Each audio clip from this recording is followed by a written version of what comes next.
ঢাকা রাজধানীতে শত ব্যস্ততার মাঝেও ঢাকাবাসী একটু স্বস্তির নিঃশ্বাস ফেলার জন্য এখানে এসে ভিড় জমান, যেটা রবীন্দ্র সরোবর এবং ধানমন্ডি লেকের কুল ঘেঁষে এখন আমি দাঁড়িয়ে আছি। এখানে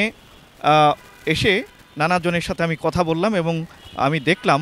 যে এখানটার লেকের যে পরিবেশ সেটা ময়লা আবর্জনা এবং স্তূপে একেবারে অপরিচ্ছন্ন একটা পরিবেশ হয়ে আছে, যেখানটায়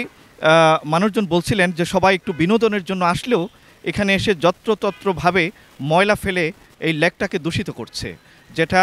আদৌ কারো কাম্য নয়। এবং যারা দর্শনার্থী আছেন তারা বলেছেন যে আমরা যারা এখানে বিনোদনের জন্য আসি, একটু স্বস্তির সময় কাটতে আসি বা একটু ঘুরতে আসি, এখানে ময়লা আবর্জনার দুর্গন্ধের কারণে আমরা বসতে পারি না, আনন্দ বা বসাটা যেন ব্যাহত হয়। সেক্ষেত্রে আমরা যখনই এখানে আসব, এই সুন্দর রবীন্দ্র সরোবর,